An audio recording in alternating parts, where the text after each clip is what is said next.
Welcome to the Hot Mess Cosmic Express, where we talk about the stars, shuffle a few cards, and never pretend to have our shit together.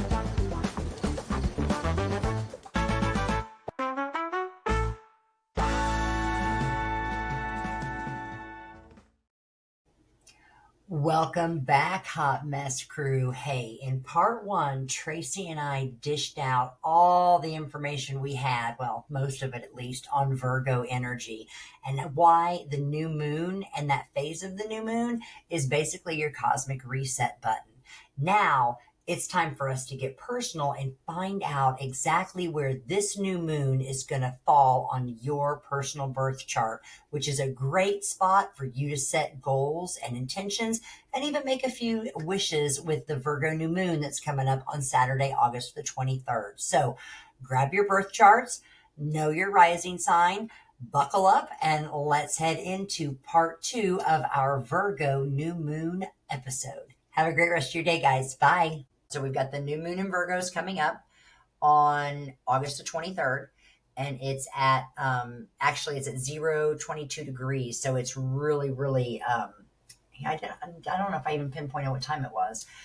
So it's really early in the sign of Virgo. So any kind of goals that you want to make that day, you can make any kind. But if you can't think of anything, you can definitely get that extra cosmic boost from the zodiac sign of Virgo and set your goals in the areas that Tracy and I just talked about. That's a really great way to at least get yourself started as we get going, okay? So that's way number one. And then do you want to go by house, Tracy? Is that what you say? Go by house? Yep, we can do that. Okay. So this is where I want everybody to, I'm going to try to roll through these, and I'm going to give just a real quick one suggestion, maybe more than one, but not very many, but based on your rising sign. So if everybody's got their charts out, we're going to kind of kick it off, and I'm going to kick off with Aries rising because Aries kicks off the astrological calendar /chart/signs.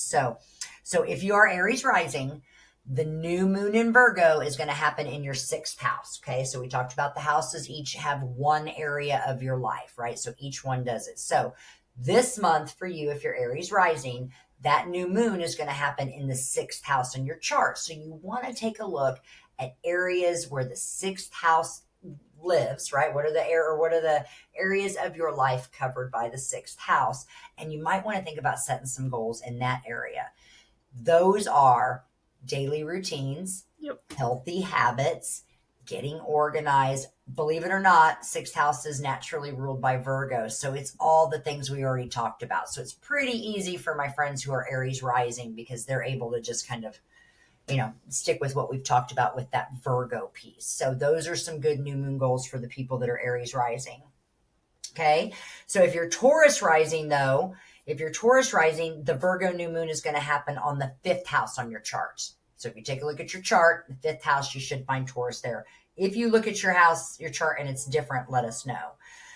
This is just what I've written down here. So on your chart, that 5th house rules the more fun and flirtatious parts of your life with like children and like childlike behavior. Okay. Creativity. Do what? Creativity. You know what? I always forget about. What else do you think about the 5th house? I know I'm just talking through this, but I know about the moon, but you know more about the houses. So what is like 5th house stuff? So creativity, childhood, inner child. So that's like anything like you liked to do as when you were little. Like if you had hobbies or like if you like to draw or knit roller or skating. Right. Anything like that, like you could have goals to be more childlike or to like just let your inner child come out. Just have a little fun, right? We're talking about literally look at your calendar. So we're going to August 23rd through like September the 7th is when that full moon comes around, right? So you got 2 weeks between the new moon and the full moon. You can certainly, boys and girls out there, plan something fun or flirtatious or that just makes you feel like a damn kid. Go to Kings Island. Exactly. Something that makes you feel like a kid again. It can be grabbing a coloring book and just sitting down and coloring. Yes, there's adult coloring. Well, I didn't have to be adult coloring. Do something that brings out that inner child. And you know what? The other thing about that fifth house is, and this goes a little bit deeper than where we've gone, but the fifth house is on the natural chart ruled by Aries. So thinking about where do you need to go to war? And when I say where do you need to go to war, where do you need to fight for things? Is there some place in your life, if you think about, is there a goal? Is there something going on where you just feel like somebody's got to stand up and do some fighting? Aries is a warrior. And so it's a really good time to take up arms for a good cause. And if you feel, and it could be for children, it could be in any other area, or it could just be, where are you going to have to stand up for yourself or maybe others in order for things to actually start moving along in your life? That's a good thing to think of too. Yep, that is good. Yeah. So moving right along. So Gemini rising comes next. And for Gemini rising, for you guys out there, the Virgo new moon happens in the fourth house on your chart. And the fourth house, what I have written down here, has everything to do with house and home, or at least where you consider like to feel like home, right? It doesn't always have to be your physical home. You could be like, my best friend's house is like home. It can be a little bit different, but it really focuses on, and it's those closest personal relationships. When we talk about family, Family. right? Yep.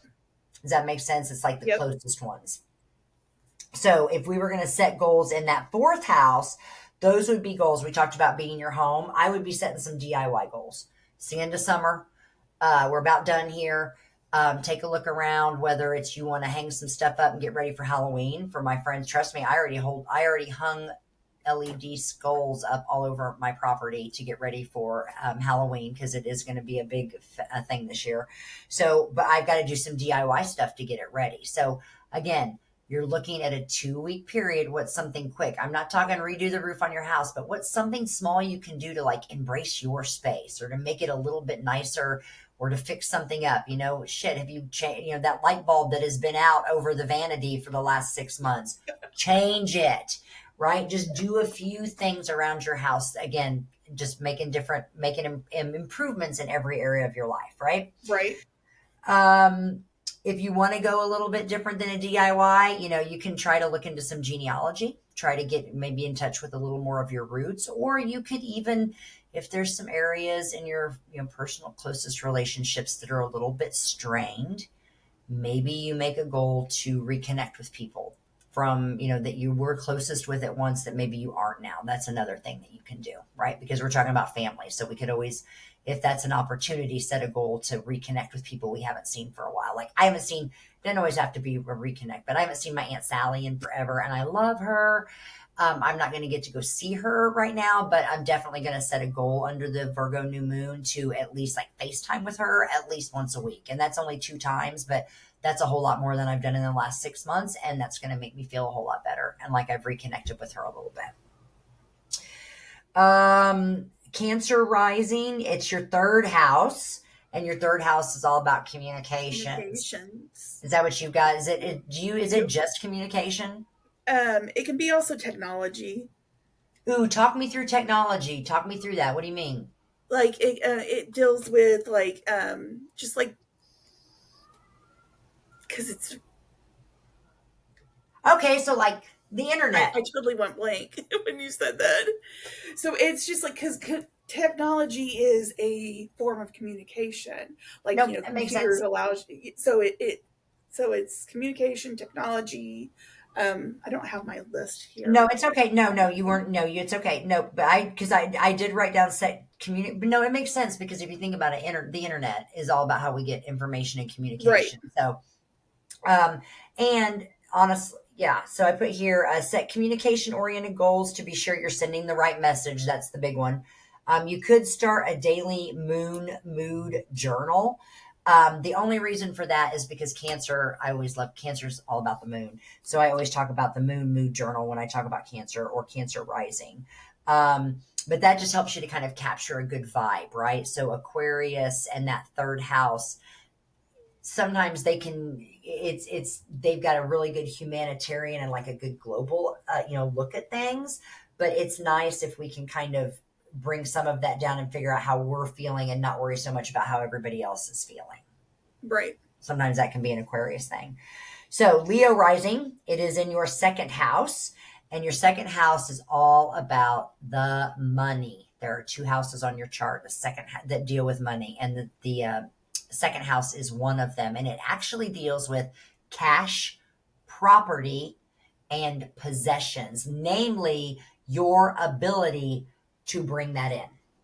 Right.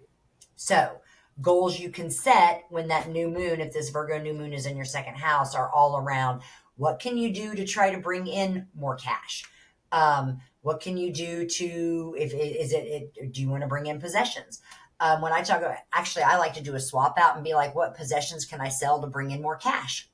So, there's different things you can do, but it also has to do with valuing yourself, and not just like monetary, but how much do you value yourself? So taking a look at your life, and are you giving, are you making, number one, we talk about cash, are you making the salary that you truly feel that you are and that you're worth, right? And that takes a lot of diving deep to really be honest with yourself, because everybody thinks they can make six figures. Um, but it's more along the lines of like, am I setting realistic financial goals? Do I actually have a budget? And if I have that budget, is that budget within my means? And making sure that we're setting ourselves up. That's the big way to work with that moon in your second house. And then your first house, this is my favorite one, because this is for my Virgo rising friends. So anybody that's Virgo rising, shout out. This Virgo new moon is going to happen in your house number one, which is all about how you come across to the world. And I mentioned a little bit about this earlier, but this would be a great time to set some goals that change how you come across. It could be change your website, order new business cards, update your Instagram profile picture. If you've got a resume, you might want to do that. If you're career oriented, I would be doing like LinkedIn profiles, right? So you're updating things that the rest of the world's going to see. Get your hair cut, get your nails done, trim up your beard, do things that are going to improve the impression that you give to other people, if that's something that you feel that needs to be done. Another thing that you can do there is, hang on, I wrote this down here. No, I had something else here. Doggone it. I wrote down business cards, launching a fresh website, which website's AI, thanks no more. I had another thought. What do you think about the first house? What else comes out Your to you? attitude. People see your attitude. Hey, I like that. Because, yeah, your attitude, if you think about it, it's all about how you come across to people, right? I like that. So it's your attitude. Could be another good, your handshake. Do you have Yeah. a wet fish handshake when you meet people, right? Or is it like a good handshake? Is it, Right. that's one. So just think about that impression you leave on people. And if you're happy with it, fine. How can you make it a little bit better? If you're like, you know what, I really wish people would stop saying that I'm such a scatterbrain. Chances are they're saying that because you're putting something off that's letting them know, they're thinking that for a reason. So what can you do to change that perception, right? So look at how people are how you are in social situations, and what can you do to change that? I swear to God, that is a cat. So sorry. Absolutely. So that's Virgo rising. All right. So hopefully people are still with us here. All right. So we're getting around here. So this is where it starts to get a little bit. Now we're going back around the chart. So now, if you're Libra rising, this Virgo new moon is going to happen in your 12th house. What I really would suggest people do while this new moon is in your 12th house is look at where you are self sabotaging yourself.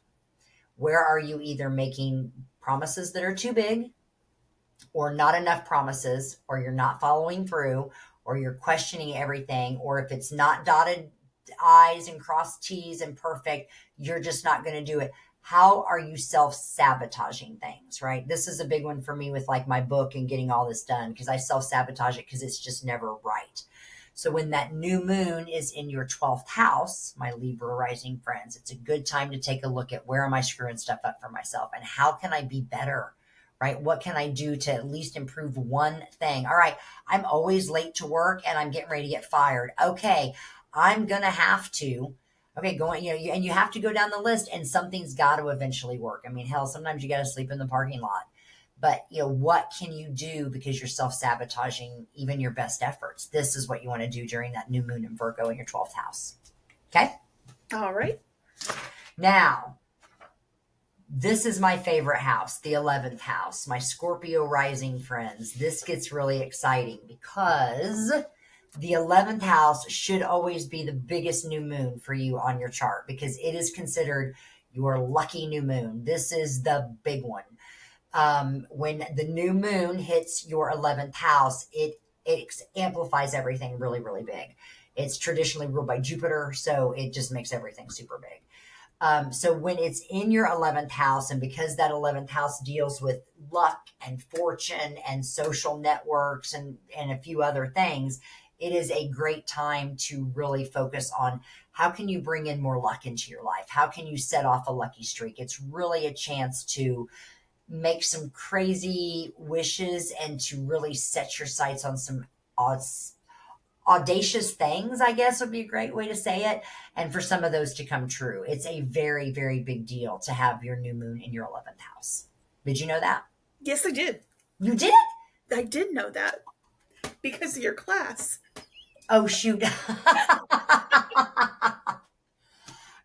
I forgot I honestly, every time you say that, I forget all about having done that. That's so funny. It seems like so long ago. I feel like I knew nothing back then. That is so funny when you say that. So funny. Okay. Yeah. So that 11, and I didn't really go a whole lot deeper into that here, other than if you can like surround yourself with green, visualize money. I've got like prosperity candles I would be burning. Like if it's the new moon in my 11th house, which it won't hit that for us until,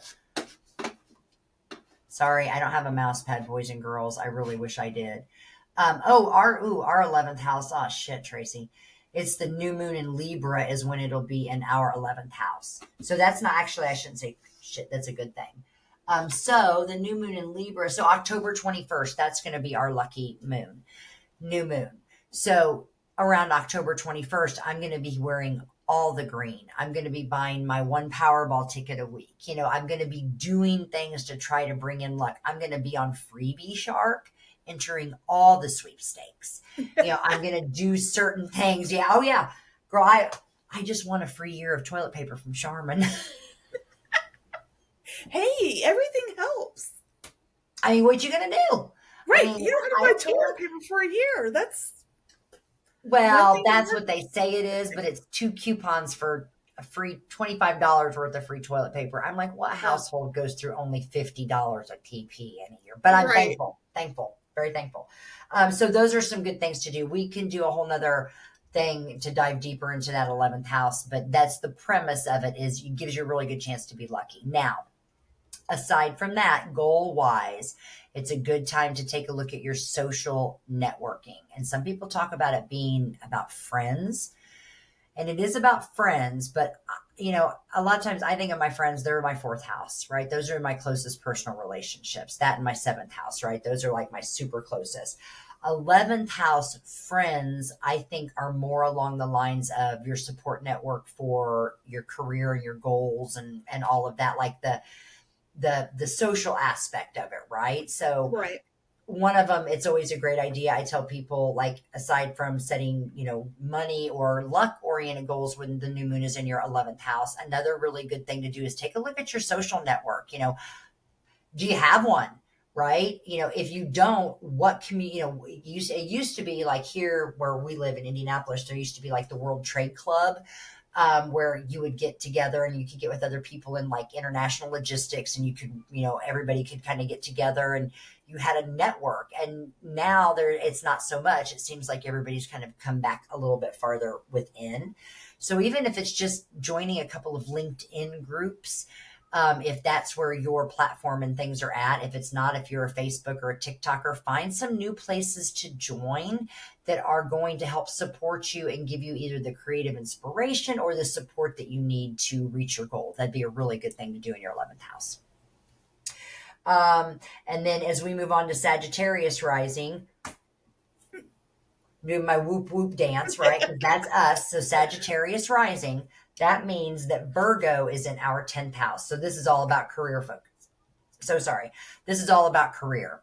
Let me The get my 10th note. house is all about your career zone. So you really want to take a look at where is your career and what do you want to be doing with it and why. That's always a big one, because if you can come up with a why, that means that there's a good reason and that your chances are better that you get it. But what do you have to do to get there? And I need everybody to keep this in mind too. Having career goals doesn't always mean you have to be ambitious. I'm at a point in my life where I have no corporate ladder to climb anymore. I did it. It exhausted me. It helped me to see all the things I don't ever want to do, and I don't ever want to be all of that again. Okay? So sometimes a career goal can be just to chill the fuck out. I don't want to stress so much about my job. A Right. career goal, I don't have to have a 5-year plan. My 5-year plan is to not have ulcers and to be happy and to leave my job every day at 5 o'clock when I'm supposed to and not cry in the parking lot. It can be simple goals like that. So it's not always you've got to, I don't want everybody to always think that you've got to be better in as far as like growing your career. I think a lot of times people think, career goals. It doesn't always have to be that you've got to change careers or do so. Sometimes it's just figuring out how to have a career and have a life. That's another big part about it. So those are some good things to do with your 10th house when that Virgo new moon is there. Okay. Any comments, questions, suggestions? No, you're doing a She's great taking all job. kinds of notes. That's crazy. Okay. Sorry. I just feel like I keep going on. So then we're going to keep going. We've got just 4 more. Capricorn rising. This particular new moon is going to hit your 9th house. Now, this 9th house is what most astrologers will call like your big picture zone. So this is where we really get to kind of take a step, and you may even start finding as the new moon approaches, if it is in your 9th house, you might start wondering like, what's the bigger picture of life and how the heck do I fit into it? And that's a lot about what those goals can come down to when that new moon is in your actual 9th house, is trying to figure out what's your life all about. And it requires a little bit of reflection, but it also requires you to set some, you're going to have to do a few things, right? When you think about what you want to do with your life and where you want to go and how you want to fit in it, what are you going to have to do in order to get there? Right? If you want to do all of these big things, you're going to have to step out of your comfort zone a little bit. And so that 9th house really kind of challenges you to think about things from the big picture. Now, as a Virgo, that's hard for me. I like to nitpick. Really, really, really, really hard for me to look at big picture and to see it as anything feasible or tangible. That's why I also break my goals down into teeny tiny goals, because I can't do big goals. I can't do big picture stuff. But you can start to take a look at, what do you want your legacy to be when you leave, when you leave this particular experience, what do you want it to be? And when you start thinking about it from that way, what do you want people to remember you or remember about you? That helps you to understand a little bit more about the big picture. Okay. For me, it's ended up being like through my grandkids. That was going to be my legacy. And I thought for a really, really long time that my career was going to be it. And I realized that my career could give two shits about me. My grandkids, on the other hand, they love me to death. Bless their little hearts. They know no better. But since they love me to death, that's my legacy. And so when I talk about big picture zone, for me personally, that's what I start looking at, is like, what am I going to leave behind? And, where do I fit in all of this? So that's a good thing to look at too, when that new moon is in your 9th house. And then 8th house, that would mean you are an Aquarius rising. So love me some Aquarius. Oh gosh, I love it. And this is a fun house. This is the sex house. No, I'm just joking.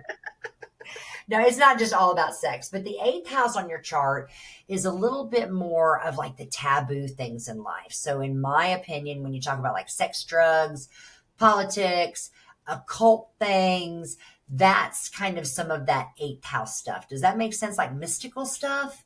Yeah, like mysteries. I have shared finances, Okay. Yep. Yep. intimacy. That's all I had. Okay. Okay. No, that's good. No, no. Okay. So yeah, because I had sex, death, politics, and you're right. It is joint finances too. That is another one that I did not write down for this one. Um, So, what did I write down here? Ooh, my goodness. Okay. Now keep in mind, boys and girls, I do have different ones for every new moon. So as much as I would love to just spew this off like a fucking professional and be like, oh, if you're a queer, I can't. There's too much going on. So I just have to read this. The Virgo new moon in your eighth house takes you into the shadows of your life and highlights areas where you may tend to hold grudges when you're hurt, or hints at how you might emotionally sting others when you feel threatened. Try to set intentions and goals around choosing to respond to emotional situations in a more rational way and without holding grudges. How do you like that? It's because it's Scorpio, House of Scorpio. So that was a good Gotcha, one. gotcha. No, Yeah. that's So interesting. that was just one I picked because you have to understand in the book I of all the stuff I've written, each one of these houses is like 2 pages long. So I kind of had to go through and I'm like, okay, which ones are No, good? that's why when you ask, I'm like, I have so many different graphs, and they have like each house, like there's a generic like 8 houses is everybody calls it, either the taboo or like the death house. Like there's generic, but then if you go and look online, it's long, like all the stuff that's in each house. There's a Oh lot yeah. of different areas that it covers. I'll tell you, there's a book, the book that really helped me. Now the eighth house is one I struggle with. It's easy, taboo, death, death, sex, and taxes. I forgot about the finances, but sometimes there's like houses you just can't catch on to, right? It's like I can't, I'm not right there yet. But Stephen Forrester, Hmm. he is an astrologer, and his book Inner Sky is like my go-to astrology book, and his explanation of the houses and the eighth house was a really really good one that helped like me, helped me to understand it a whole lot better. um I oh always think of wow. it. I always think of it this way. So you know, you have the will. Second house is your, like what you bring in. Right. Eighth house, which is right across the way, that's other people. That's other, like, it has to do with like other people's finances. What, like, it could be like your joint ventures with people, whether you're in a relationship with your business partner or sex because you're doing it with somebody else. Um, No, that makes perfect sense. inheritances. So, I mean, that's another way to think of it is that you know, it's across the way from your what you bring in. So, Yeah, no, and that's absolutely perfect because I'm glad you said that because I did mention at the first I said something about it being one of two houses on your chart that deals with money, and that it's the first one. And you're right, and I did not in my little blurb when I pulled this out for Virgo, I didn't write that down, but yeah, you're right, it's joint finances. So and it's not just, it's also like where you have your money tied up with other people. So think about your credit cards, look at right. your credit card bills. So take a look. Again, you're setting goals. This is what we're doing. We're setting goals. So where can we work on anywhere where you've got your money tied up? Can you refinance? Can you get a better rate? What can you do? There's a lot of things you can do. You're right. It doesn't have to just be death, sex, taxes, and things like that. But there usually it's things people don't always like to talk about, which is also like Right. credit card bills and things. But I will always throw this out there. I've lost both of my parents, and I will always tell people that when that new moon is in your eighth house, I know not everybody likes to talk about it, but please That take is a a second and pre-plan a damn funeral, please. Yep. That Um, actually, like, wills are just like going over like contracts yep, and stuff. Like if you have like beneficiaries, you're yeah, like, benefit, making sure they're up to date, making sure your will's up to date, looking at your mortgage and making sure that, like, if something were to happen, like, how would that, affect you, stuff like that. That's a great time to revisit that kind of stuff. I love that. You're right because because it's terrible. My husband, he's always like, "Oh, that's terrible to talk about." I've seen what happens when you don't have it, and I know I went when I know this is totally off topic, and well, no, it's not. It's because it's eighth house stuff. But when my mom passed away, we had her cremated, and I went back 2 weeks later and paid for my cremation. I was like, it wasn't my eighth house, but I thought, you know what, I'm going to do this, and it was the weirdest thing to do, but to know that nobody has to worry about that is kind of nice. Now, I'm not saying everybody can do that, but you can make some very small plans or at least Right. I was gonna say, convey at least final get it wishes. started. Maybe you don't Yes. get everything, but maybe you like figure out where you want to be buried, or do you want to be buried? Do you want to be cremated? Maybe you at least write some stuff down and start the process. I mean, I worked in banking for 25 years. I can't tell you how many times I had to deal with people that were irate, either Yes. over the phone or in person, because a loved one had passed away and they had bills to pay, and the Yep. money's tied up because they didn't set up the accounts correct. Yep. They weren't on the accounts, and so it goes into probate. Yep. Probate, and so, I mean, it's not fun to talk about. It's not fun to do because it's all about death and losing somebody, but it's stuff that needs to be done so that Yes. when that time comes, because we're all going. Are none of we? us are No. here for None of us are here permanently. So when something like that happens, it's not as devastating. You're not having to deal with the emotional loss of a person, Yep. and having to deal that you can't get any money to pay bills or pay for the funeral or do any of that because Yes. the money's tied up somewhere. Yes. And and that's the big thing everybody always complains about is, well, I got to take a day off work and go to the bank. Trust me.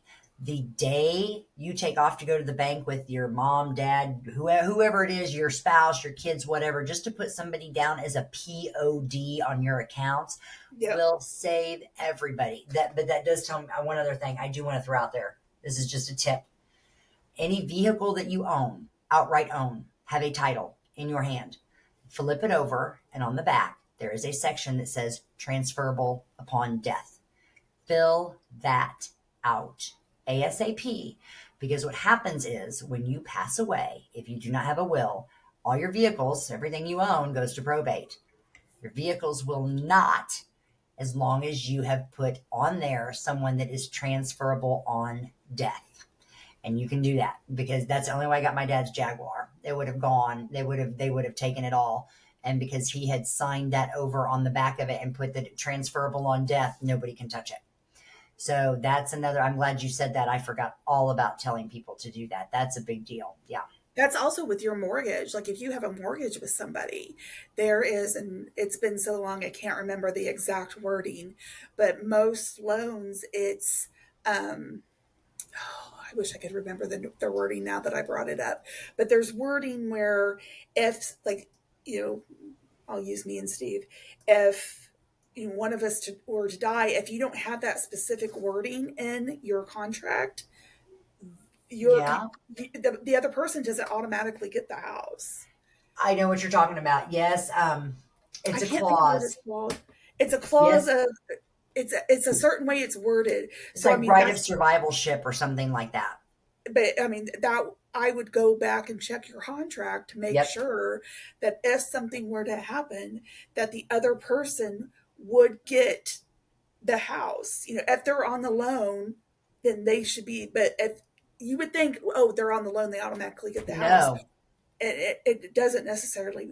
You have to So refinance it, right? And if you were a two income family and now all of a sudden you're a one income family, that is terrible, right? So, yeah, so it's not a topic, like you said, it's not a topic anybody likes to talk about, but these are real things. So yeah, right. again, you're at least setting goals and doing things. So eighth house is a big one, and usually I'll be honest, guys, every month when we talk about this, Tracy and I'll probably say the same things for the eighth house because it's just a big deal. It really is, and I like to impress it on people. Just there's not a manual, and it having gone through it twice, pretty unexpected with both of them, was just like so just learn from my mistakes.